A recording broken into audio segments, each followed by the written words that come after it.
Hello, I'm Jamie and welcome back to my channel. Today I'm going to be talking about Taskmaster Series 15, Episode 4. And as I said in the warning about Episode 3, this one is coming out a bit later than I would have liked, but I was away, so I'm just kind of catching up on everything.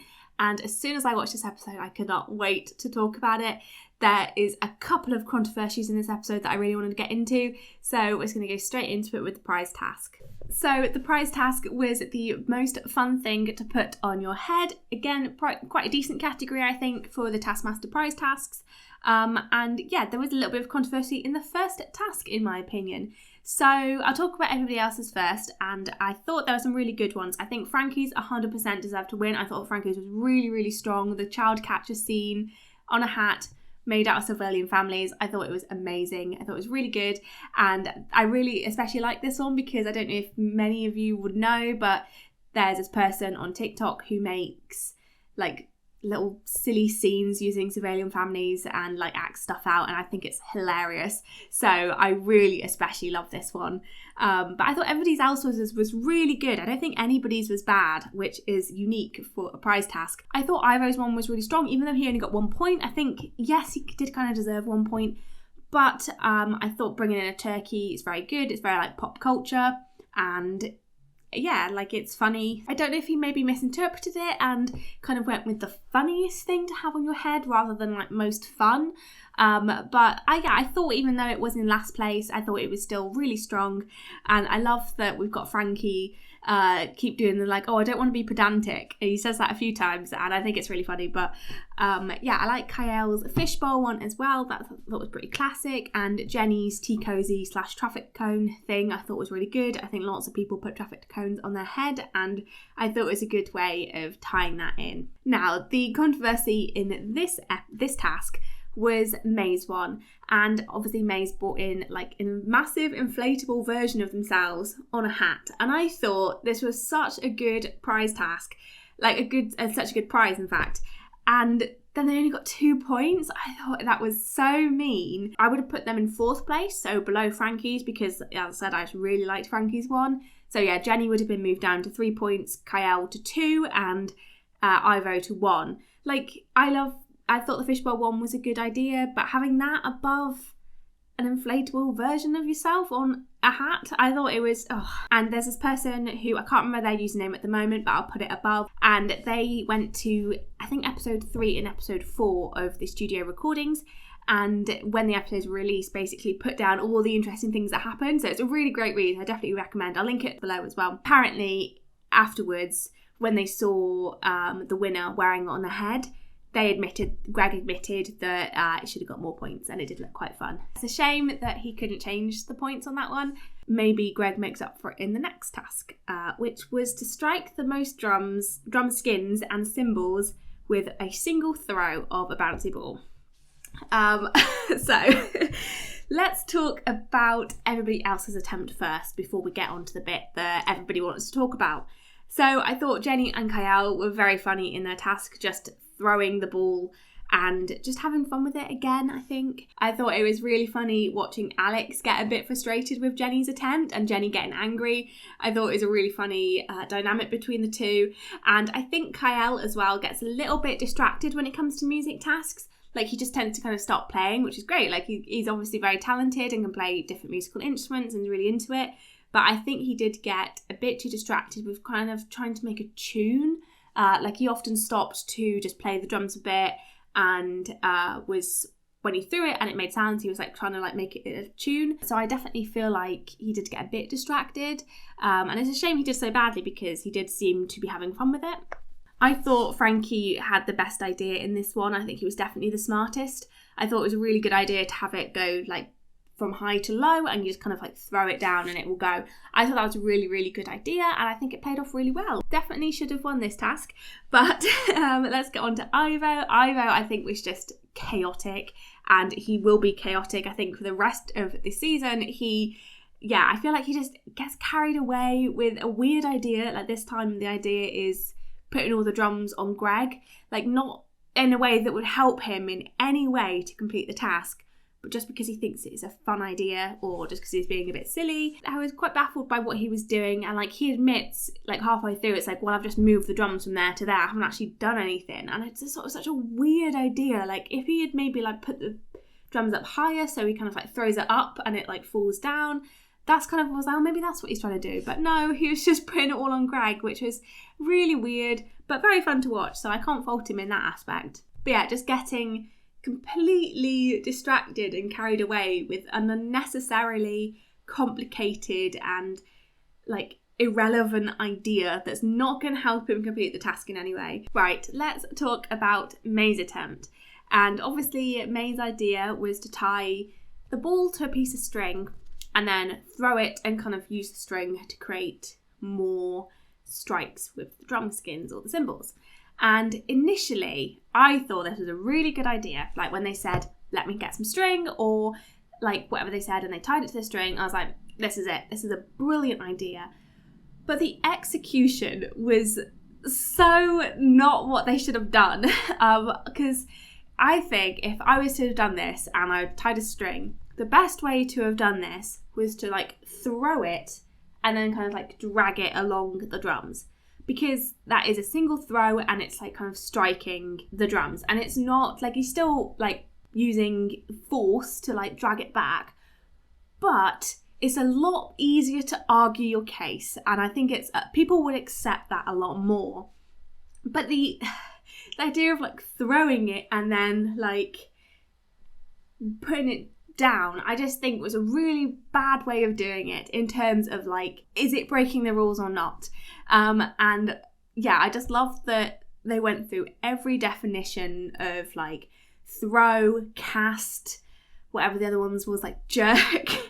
I just love that they went through all of them were just arguing for ages. And again, this is where that Reddit user I mentioned before comes into play as well, because apparently they went through every single conceivable argument that they could. In my opinion, I'm still kind of like torn on whether or not it was a single throw, without getting into everything they argued about, because I think kind of going just by the definition of a word is a bit tricky sometimes. Like I think sometimes it works in terms of like the tasks and like how to define stuff in a task, but I think it just kind of just got everybody trapped this time. Even if it could be defined as a single throw, I don't think it was in the spirit of the task, if that makes sense. But yeah, in my opinion, I feel like they shouldn't have got disqualified, I think, but they should have had maybe a couple of points taken off or been moved down a place or something like that. Like Greg has done things like that before where he hasn't been 100% sure on what to rule, so instead of going with like an all or nothing approach, he kind of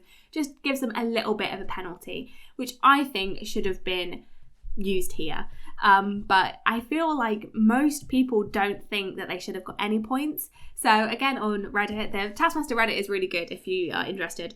But yeah, someone put a vote on and like whether or not it was a throw or not, like a single throw. 633 people, as of filming this video, have voted no, and 151 has voted yes. So it's pretty, among audiences, it's pretty much agreed that Maes shouldn't have got all those points and they should have got disqualified. But yeah, it's a tricky one. It really is a tricky one because, yeah, as I said, like when they came up with the idea, I thought it was such a great initial idea, but just executed so poorly. But yeah, I mean, not really much we can do about it now. Greg has ruled, but yeah, I don't think it was the best ruling, in my opinion. I definitely feel like they should have got some sort of penalty. The next task was to make the fastest egg boat, which must look like a boat, but if it sinks or loses an egg, it's disqualified. And then there was the additional rule of materials must all begin with the same letter, and they cannot order anything boaty. Yeah, I thought this was a decent task. I think especially when they were building the boats. I really liked everybody's attempt at trying to get other materials, like buffer tape and ball brackets golf or something like that. I just thought it was really funny everybody trying to get with their answers. I think they've done this before, especially with like the food tasks, like when they got to do all the alphabet ones. It was an entertaining task when they were building the boats. I personally really liked Kiell's and Ivo's in terms of looks. I thought they looked really good. Frankie's was decent as well. I don't think anybody did a bad job. I don't really think Maize looked like a boat, and I don't think Jenny's looked really like... none of them really look like boats, but I thought Maize and Jenny's were the weakest in terms of what they looked like. But yeah, Kiell's and Ivo's are my favourite ones. I also loved Kiell getting confused about how much water weighs. We've seen that before with Jessica Knappett in the make the scales weigh a certain amount, the Ollie task, that one. So yeah, it's nice to see that come back. Just people not knowing how much water weighs. And yeah, so then I do have a bit of criticism with this task. The race for me was a little bit anticlimactic. I think what they should have done is had the race take place immediately after the boats being made. I think having the ad break kind of built a lot of hype for the race, and then you kind of watched it and it was like, oh, this isn't great. Like, you rush back from the TV after the break and it's not the best. The reveal that Frankie's had sunk was really good. I thought, that was just funny. And I think Greg winding Kiell up by saying that Frankie wasn't going to get disqualified was really funny. Kiell is definitely becoming a bit of a punching bag, but in a fun way, hopefully not a bad way for him. He seemed to take it very well. But yeah, I thought that was really funny. But yeah, as I said, the race was a little bit anticlimactic, and even Greg said it wasn't that thrilling. I don't know what it was like for people in the studio, how entertaining it was to watch, but as an audience member, as a TV viewer, it wasn't particularly thrilling for me. It was a decent task, I thought. Now on to the bingo task, which is definitely my favourite task in this episode, possibly the season. I'll have to go back and rewatch them, but I thought this was just an amazing task. This is the kind of tasks I love from the show. It is just people running about doing silly, unnecessarily and annoying tasks, and I thought it was just a really good way. It got Alex to do it being like the bingo caller, which I thought was really good, and an opportunity for people to be like think outside the box. I thought Ivo was really good, not like just opening all of the tasks and then deciding which ones to do. I thought that was a really good way of doing it, whereas everybody was just doing the one that they got given. Which, if May had thought about that and realised that you didn't have to do that one, they probably would have won because of all the bubble wrap stuff. But yeah, I thought it was a really, really good task. And again, we just get a little bit of controversy and debate, which I will get into in a bit. Some of the key things that I really liked, I loved Kiell calling John Lewis. I thought that was a really, really inventive way of getting around that task. Because again, not everybody will know somebody called John, but I thought that was a really good idea. So my favourite person in this task was Ivo. Again, I just think he's so hilarious in these tasks. Again, no idea what he's doing for most of it, and he seems to just run around doing whatever he kind of feels like doing. But his attempt was disastrous yet hilarious. I just loved it. There was a couple of key moments that were brilliant, sitting in the caravan instead of the shed. Oh my, that was so good. And I liked that Alex did kind of prompt him to realise his mistake. It would have been very mean. It would have been funny though if he hadn't have realised he sat in the wrong place until the studio. That would have just been devastating, but it would have been really funny. And I really liked the contrast of Frankie struggling to throw the bin over the gate and then Ivo going in with just lobbing it over, which I thought was hilarious and just so impressive as well. But yeah, the contrast between them was really good. And then of course Ivo getting stuck on the phone with somebody at the end of the task and just being too polite to hang up, or he could have just whispered line to Alex while the person on the phone was talking, and it would have only saved him a few seconds, but that was just really funny. And it reminded me of a task in the Australian version. If you haven't seen it, definitely try and watch. I think it was taken down off YouTube, but definitely try and find the Australian version if you can. And yeah, there is a little bit of a debate surrounding one of the actions in this task. So it was Frankie and May getting down the banana sign rather than the banana. And I think in any other episode, I would have argued that they definitely deserve to have a point knocked off. But given the previous task, I think it was a bit harsh to not penalise May, but then penalise Jenny and Frankie. That often is you'll have kind of brain teasers or little tricky things where it's the word rather than the thing, if that makes sense at all. But I think it was a pretty harsh ruling by Greg, especially given the previous task. But I do understand why he wouldn't want to keep letting people get away with things. He didn't obviously might not want to get into that pattern, or maybe he just really strongly believed that it shouldn't have counted.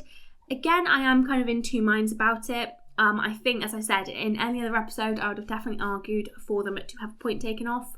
I think disqualification is a bit harsh, but I also love May trying to argue that somebody didn't throw the shoe onto a roof. Like, no, like, authority to be talking about throwing. But it was really hilarious. This is definitely my favourite task of this episode. I thought it was so strong, and it's everything I love about Taskmaster in that task. And unfortunately, we've got another quite weak studio task, which is such a shame. This one was to pour sand into the bottle below, and they had to have a foot of distance in between them. And then this rule of if there is a break in the sand, you must you get disqualified. This I thought was very harsh. Everybody getting disqualified, and even Greg like apologising to the viewers that it was such a disappointing studio task. I don't know what's going on with the studio tasks this season. I think they're definitely the weakest they have been. I don't know. I haven't been that impressed with the studio task, and they're the kind of tasks that I really like. It's a really good opportunity for the contestants to compete against each other, like all at the same time. I feel like if I was to change up this task, I think they could have kept it the same. I don't think it's a terrible studio task. It's not the most entertaining, but maybe if they had a time penalty for every break in the sand. So maybe like you add 20 seconds onto your time. No, wait, you take 20 seconds off your time, because then it would have at least made it a bit more achievable. Like the fact that everybody got disqualified, I thought just kind of shows that it was a really harsh rule. But yeah, that's how I would have done it. Similar to the bicycle task in series 12, where they had to ride the bike as slow as possible, and every time they touched the floor they got a time taken off to make it a quicker time. So I definitely feel like that's how they should have approached this one, to at least make it a bit more achievable for everybody. That is pretty much everything I wanted to say on this episode. If you liked it, then please give it a like and comment down below your thoughts on this episode. Especially, do you think Maes' attempt counted as one throw? I'll be interested to hear all your thoughts. And yeah, subscribe if you want to see more videos to do with Taskmaster. I'll have some out for you soon. Thank you for watching. Bye.